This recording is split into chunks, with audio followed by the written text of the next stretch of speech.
1986 முதல்ல கேப்டனை பார்த்து நேதாஜி அவருடைய டைரக்ஷனில் ஒரு கதை சொல்லி எல்லாம் ஓகே பண்ணிவிட்டு 3,00,000 ரூபா சம்பளம்னு பேசி முடிவு பண்ணி சொல்லி ஊருக்கு போயிட்டு ஒரு 15 நாள் ரெடி பண்ணி படம் எடுத்துட்டு வர்றதுக்குள்ள கரிமேடு கருவாயின்னு ஒரு படம் ஓடி பெரிய ஹிட் ஆயிடுச்சு. அந்த உடனே அவர் இப்ராஹிம் வந்துட்டு சொல்கிறார், தம்பி இப்போ சம்பளம் வேற 4,500. ஏன்னா இப்ராஹிம் சம்பளத்தை ஏற்றிட்டானா அப்படின்னாரு. ஆமாம் சார் அப்படின்னேன். ஒன்றும் பயப்படாத, நான் பார்த்துக்கிறேன், ஏதாவது தப்பாக இருந்தால் நான் பார்த்துக்கிறேன் அப்படின்னா. படம்லாம் முடிஞ்சதுக்கப்புறம் என்னை கூப்பிட்டாரு. என்னாச்சு மொத்தமானாரு. இல்லை ட்ரிப்லாம் வந்து கொஞ்சம் பிரச்சனையாச்சு, இவ்வளோ லாஸ் ஆச்சு அப்படின்னு சொன்னேன். சரி நான் பார்த்துக்கிறேன், நீ விடு சொல்லிட்டு, நீ வந்து இந்த உழவன்மன் முடியுது ஃபுல்லாக கூட இருந்து பார்த்துக்க.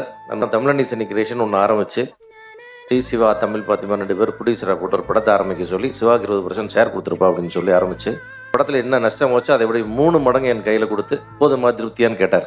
அதுதான் என் வாழ்க்கையை எங்க துவங்கிச்சாங்க. அவர் வந்து நான் பார்த்துக்கிறேன் அப்படின்னு முதல்ல நமக்கு அது பெருசாக தோணும். நான் பார்த்துக்கிறேன்னு சொல்லிட்டார். ஓகே அதுக்கு பார்த்துக்குவாரா அப்படின்னு நம்ம விட்டுருவோம் இல்லையா. ஆனால் பார்த்துக்கிட்டார்.